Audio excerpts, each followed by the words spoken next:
Welcome to Holding Down the Fort by U.S. VetWealth.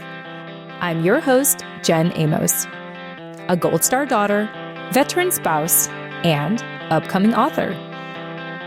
This season, we're helping seasoned spouses explore new opportunities and ideas outside the military so that they can make more confident choices for their next chapter.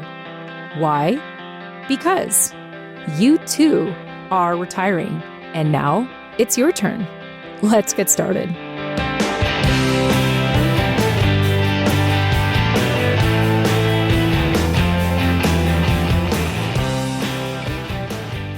Hey everyone, welcome back. Speaking of which, I am very excited to be welcoming back a previous guest on our show, Keyani Washington. She had been on our show way back in episode 153, which came out in September 2023. So that is more than 2 years ago.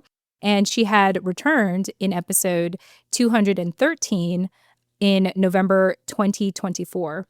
So I like to mention this because part of the joy I'm finding in continuing to host this show, I've been hosting the show for 6 years now, is having this opportunity to reconnect with people and see where they are in their journey, in their personal life, in their professional life. And in this case, for Keyani, we get to check in on her since her latest involvement with the Rosie Network.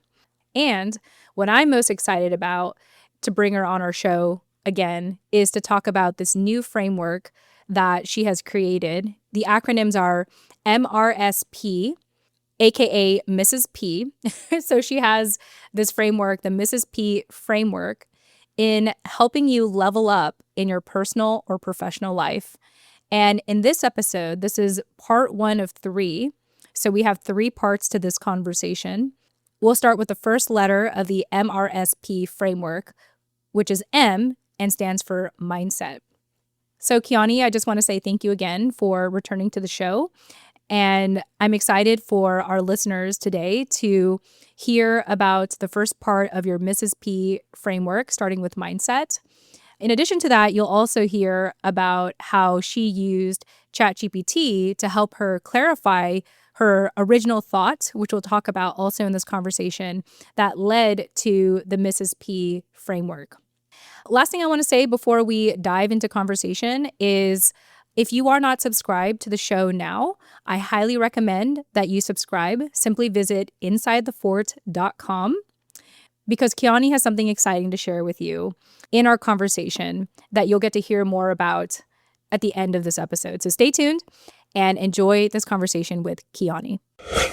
All right. Hey, everyone. Welcome back. I am really excited to be bringing back a previous guest who actually has been on our show, I think, 2 times. So this will be her 3rd time back. So Keyani, welcome back to the show. Hello. How are you? I'm doing great. It's interesting because we last spoke, I was looking at our past episodes, and we last spoke in November 2024. So it's been a year since you've been on the show. And shout out to Ken.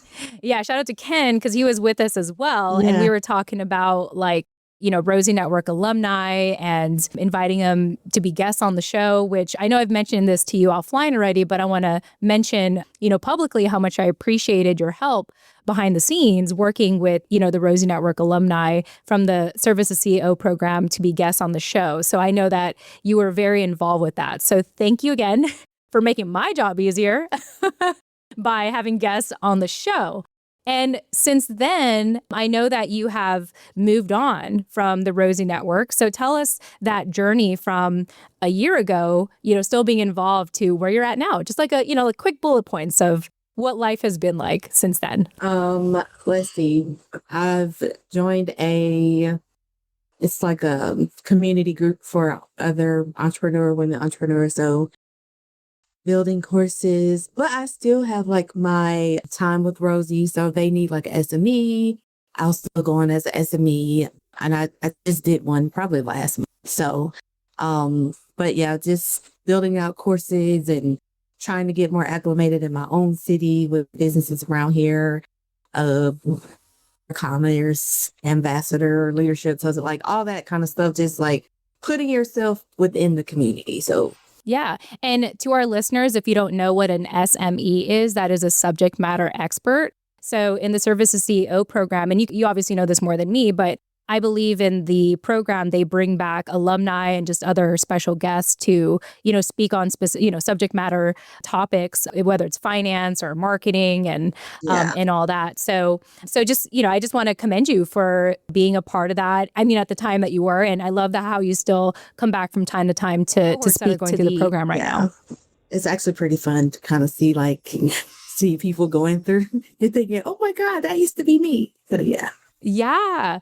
The last time I spoke, it was regarding marketing. And I got to say, it was a lot of fun. You tell me what kind of presenter you are. But for me, I'm a very workshop type of person. I don't come with slides. I'm like, okay, let's go around the circle and tell me what you need. And we're just going to dive into it. I'm going to pull up Google or like my SEO program, and we're going to look up keywords and we're going to do all these things.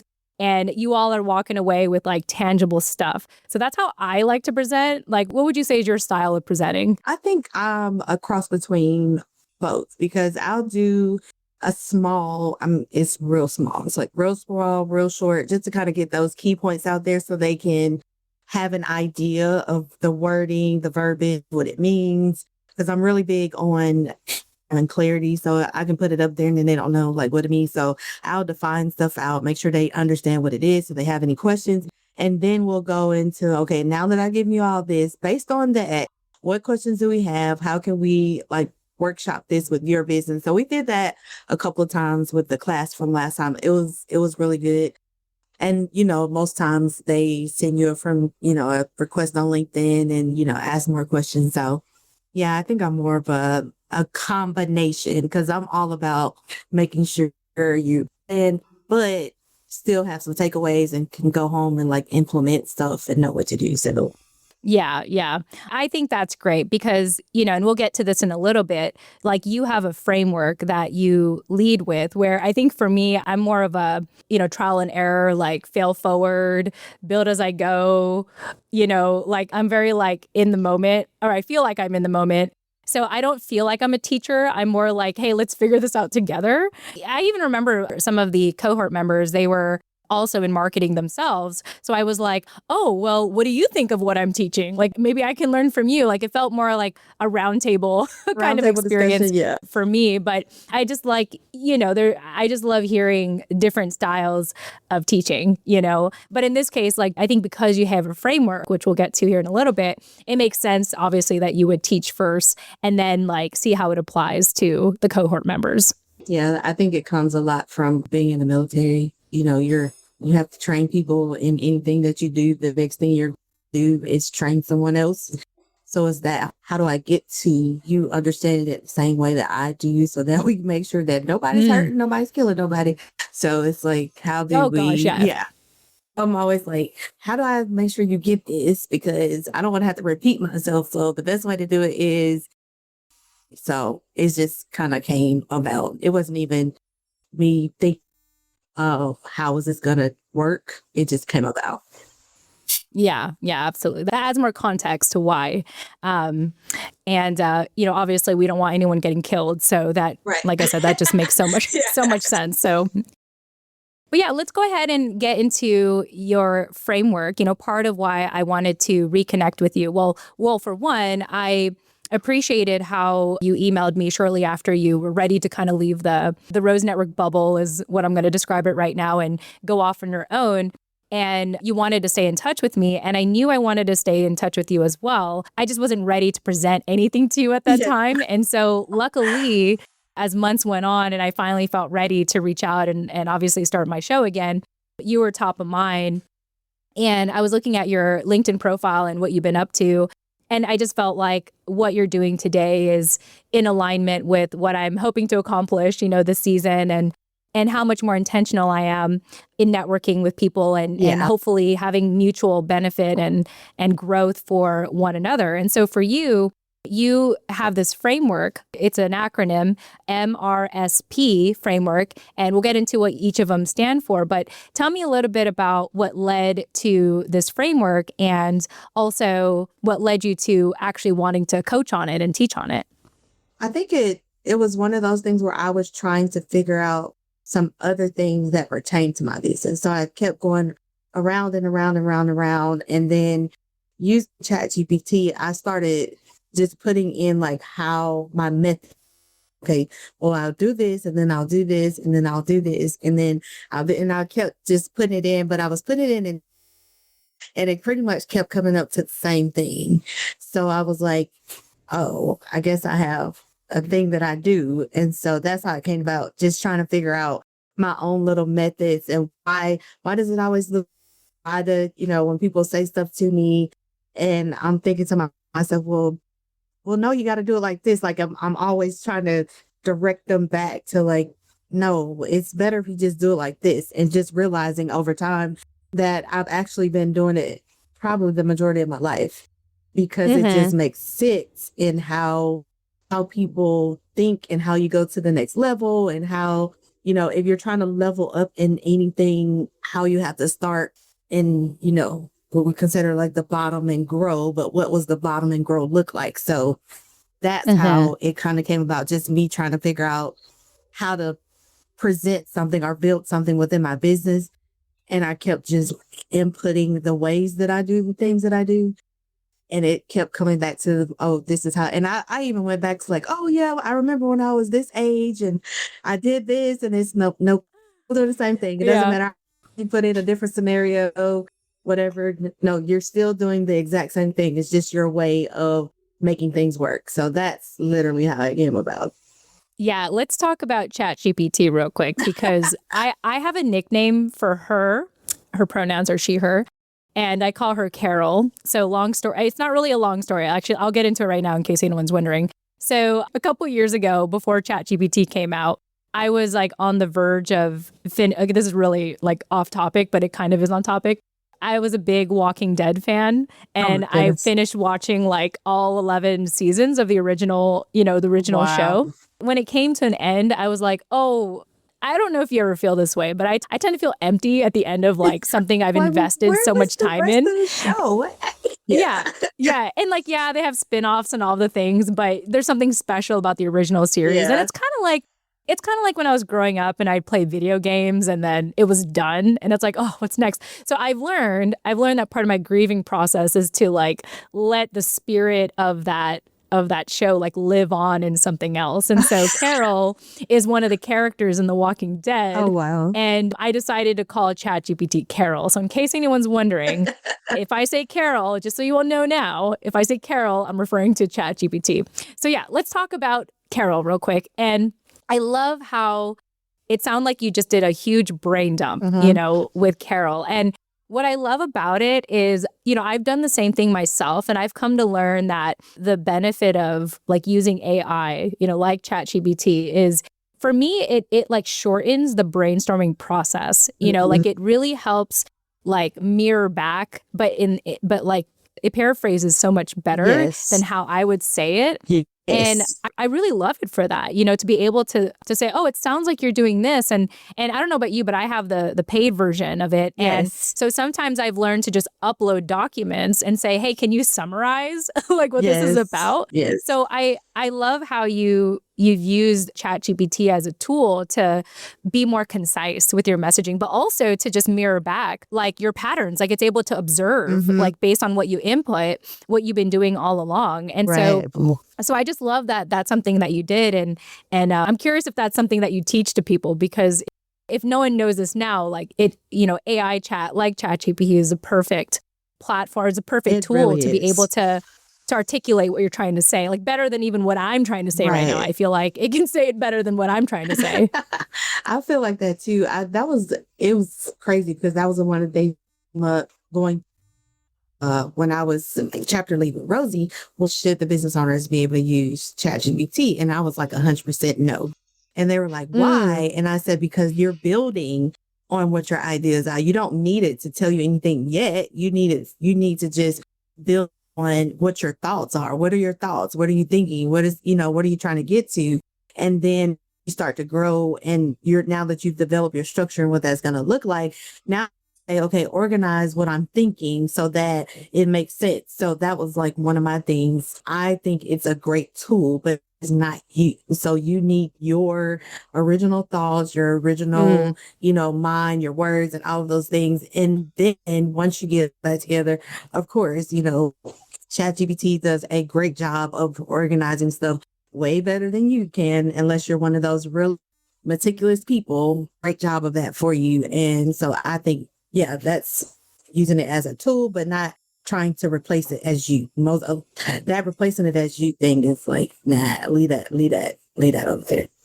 Yeah, I agree. I think that ChatGPT is it's like a wild horse, and if you don't tame it, it'll tame you, and it'll tell you what to think, right? So it's like I feel like you need to use these programs like knowing who you are, and like you said, having original thought. I like that phrase, like having original thought, and really using it to be an assistant to help you organize your thoughts, clarify them, and make observations, as opposed to like, I mean, I know that people use it for all different reasons. Like some people use it as a form of self-therapy. I've heard stories of ChatGPT being a boyfriend. And then like, yeah, there was a whole story I heard where like it got to the point where like I think with ChatGPT or like most of these programs, they'll reach a limit of like characters or like how much you can chat with it.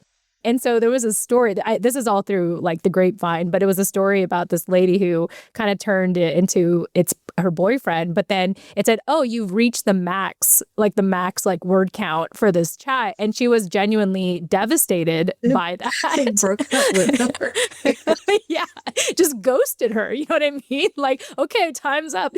And I'm just thinking, like, I mean, well, for one, thank God I'm married, and two, I'm glad that I have healthy outlets for that. Like I'm not going to use AI to, like be my partner, get emotional support. So anyway, totally went on a tangent there, but let's go ahead and yeah, no, it was. Yeah. I had to share that story because like one person told me, I was like, oh my gosh, I have to say this because I'm sure it's not uncommon. You know what I mean? Like I'm sure there's a whole dark side of the internet that, I only hear about it, but it's out there. It's out there. So but yeah, let's reel it back in and talk about like how in using ChatGPT, it led you to this framework, or it led you to seeing this framework. And again, the acronyms are MRSP, and it stands for Mindset, Responsibility, Standard, and Practice. Yes. So break that down for us.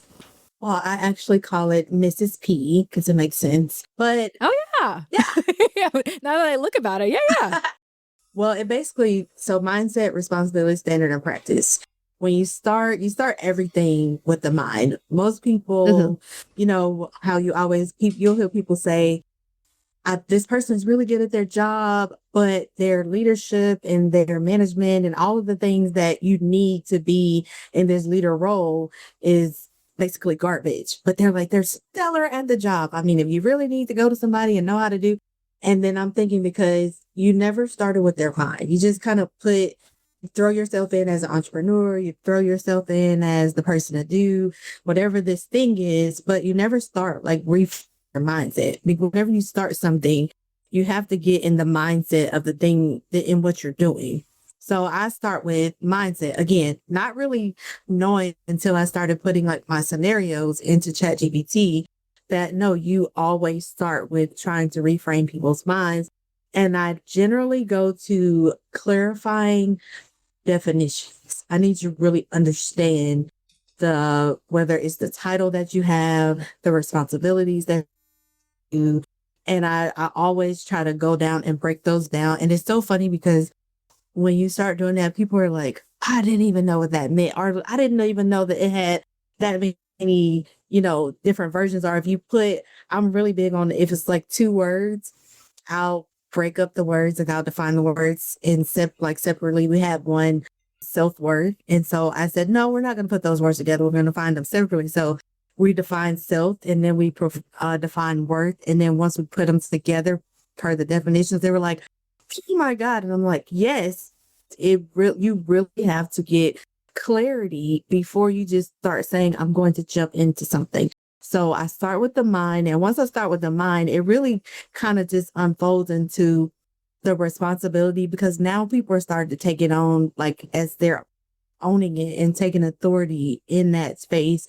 And they're really starting to see like, this be me. How can I just naturally unfolds as the person is starting to really get clarity into doing or what it is. And then again, the next part, which is the standard, now that they're like so into it and they're making it theirs, they're naturally like, I want to see my thing be of a high quality, high standards. They're not just going to put any and everything out there. They're really particular about how they do and how they want it to look and how it shows up and how it makes someone feel, if it's a product or service. So they're really engulfed in that.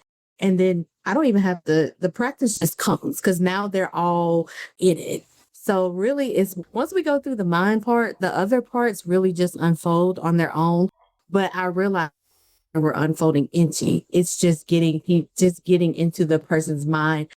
And actually, it was when I started listening to different podcasts. And one of the things that this guy kept saying is, it's all about becoming. And I'm like, becoming. And I'm like, becoming. And it's just with me. It's like, if you don't become within, it doesn't even matter what you're trying to do because you're going to struggle 100%.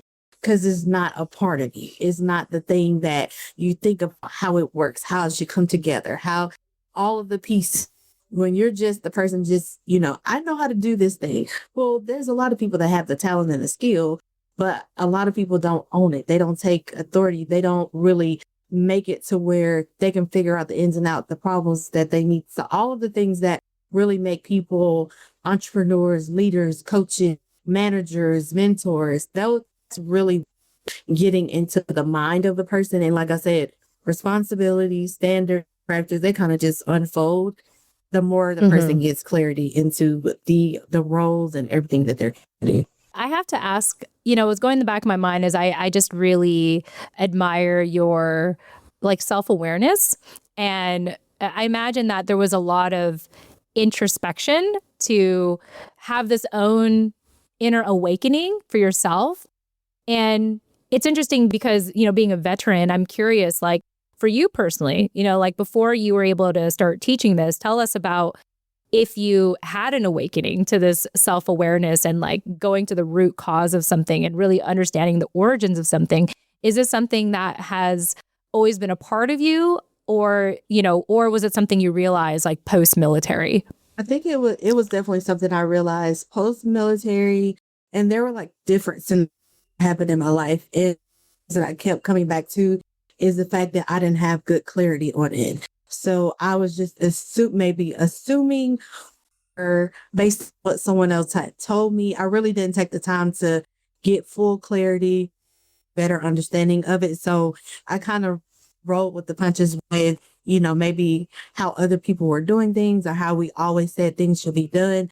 But, when it came to the end of a lot of things, they weren't always the best ending situations. And then it made me say, well, what did I miss? Like, how did it get this far to where I was just totally oblivious to how things were working out? And so I really started to be like, oh, I think you need to have a better understanding. So don't just take stuff at face value. You need to really own it on your own. If it's not something that you can own on your own and really have a perspective of it, if you can't explain it well, if you can't go through the process as well, if you can't do anything like that and everything that you're saying is based on what someone else said, you probably don't have a good understanding of it. And that's when I started. That was more so like in a way, and it was just several situations. I mean, being in the military, just not knowing I could do certain things, wanting to go to school and not knowing there and going through the process of having to do it by myself and just realizing like, oh, you can do this and you actually don't need a person to do it, but you were always the person to do it. But until you get a better understanding, that's why I always say it was always scenarios that happened, but I never knew at the same I was trying to figure out what it meant. And that's how that framework came when I start saying ChatGPT, okay, this is what happened, but this is how I ended up here. And this is how, so it really just unfolded through lack of clarity and being, I would say, duped in the end, not really knowing, that I had gone totally off a lot of scenarios. So I'm just, that's just is not a good way to go forward, especially if you're an entrepreneur.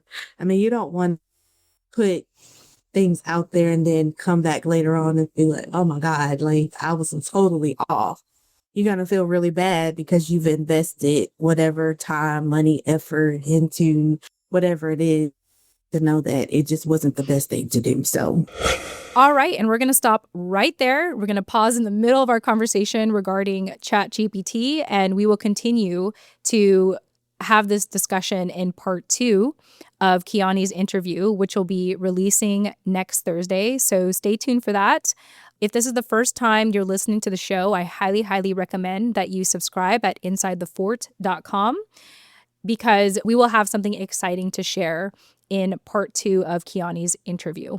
Additionally, in the next conversation, we will cover more of Keyani's MRSP Framework. This one we talked about mindset. The next one, we will get into the other 2 acronyms, which stand for responsibility and standard, and more to come. Once again, be sure to subscribe to our podcast for what's to come, and we'll chat with you in the next episode. Bye for now.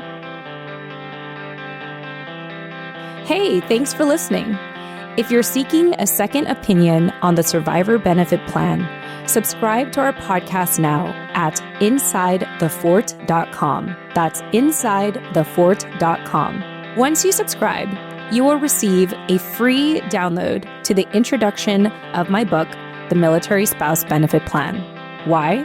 Because you've spent years holding it down for your family, and we are dedicated to helping you own what's next. See you on the inside at insidethefort.com, or we'll catch you in the next episode. Bye for now.